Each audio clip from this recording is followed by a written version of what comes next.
de uma maneira, olhando para a saúde, a raiva ela é uma reação à frustração.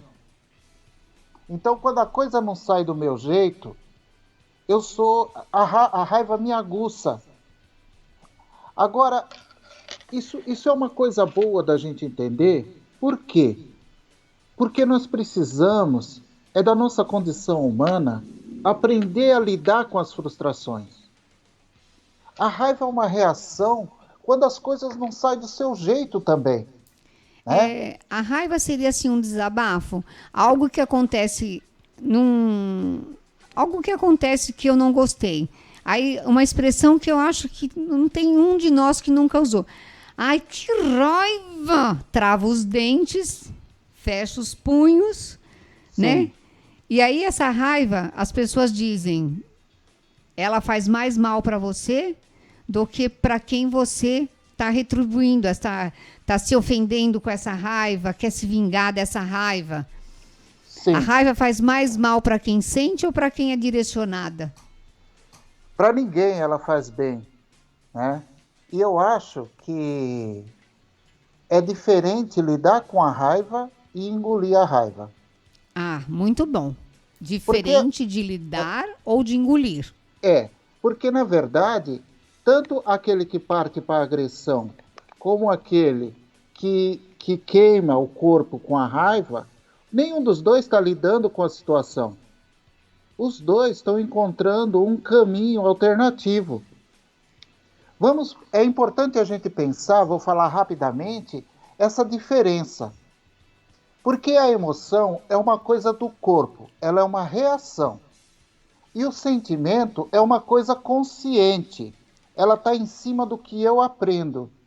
Então, dependendo do povo, dependendo da época, eu vou lidar com essa consciência, com essa força emocional que vem em cima de mim. Não significa que eu não posso aprender a ser mais tolerante. Porque quando eu saio um pouco dessa posição de quem manda, de quem decide, de quem quer que o outro faça do meu jeito, com certeza as minhas reações emocionais de raiva vão ser diferentes. Porque eu não sou tomado por uma ira quando as coisas não saem do meu jeito. Eu aceito que eu Quando, não estou no controle. quando eu te perguntei se tinha um antônimo de raiva, quando nós decidimos escolher esse assunto, eu fui estudar um pouquinho. E quando eu inseri no Google raiva, só raiva, sabe o que vem? Hum, Só a descrição da raiva, contaminação pela doença que o cachorro raivoso morde uma pessoa. Por nenhum momento. Olha que interessante. ah, E aí eu te perguntei qual que é o antônimo. E aí, dentro da nossa área, como terapeuta, como psicólogo, na hora você falou, não sei. Porque eu também fiquei sem a resposta quando eu fui estudar.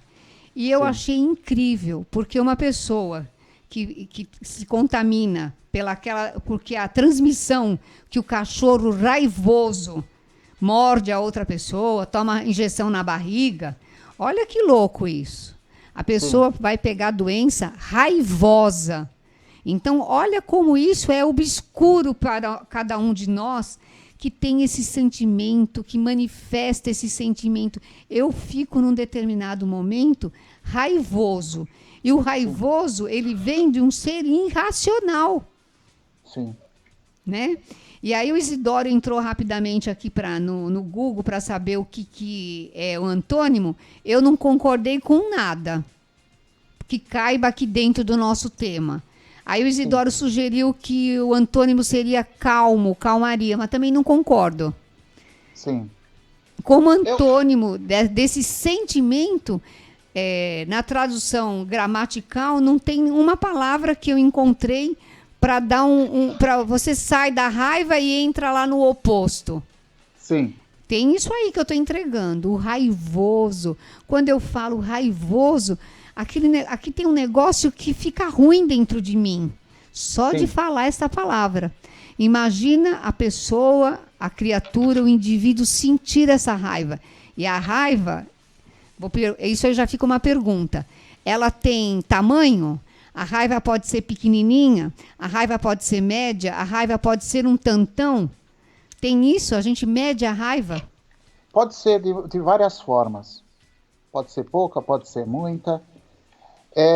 Eu acho que não existe um oposto, vamos dizer assim. Na hipnose a gente sempre procura um oposto, né? O que seria o contrário disso? Mas assim, a raiva ela é necessária.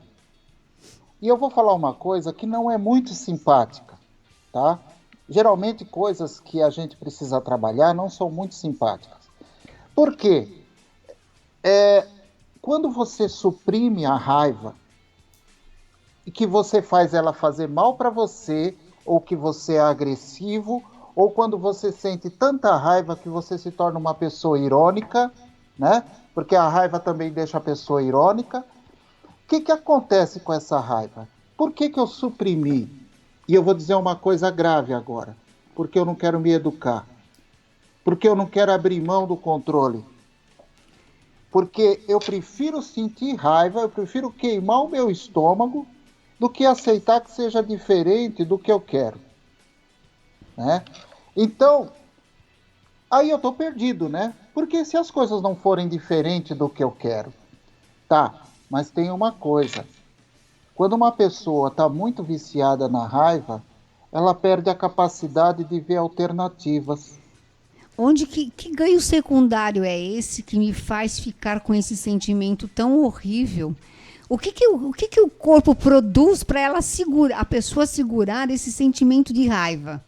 Produz algum ganho secundário ou só a pessoa que é inflexível, que se acha a dona da verdade e ela não vai ter um outro olhar? Eu não sei se tem um ganho secundário, mas o que parece, dentro desse conjunto que a gente está falando, é que assim, eu não quero descer do salto. Tá? Eu sou soberano. Porque quando uma soberba, né? Porque quando a gente está falando de raiva, vamos pensar que você quer enfiar um ônibus num lugar que só cabe uma bicicleta. Daí chegar lá não vai dar certo, mas você não quer outra alternativa. O vizinho fala, põe aqui no meu quintal o ônibus. Você, não quero. Tem que caber aqui. Estou dando um exemplo bem idiota, mas é bem parecido com isso. Então, a pessoa não quer ver alternativas.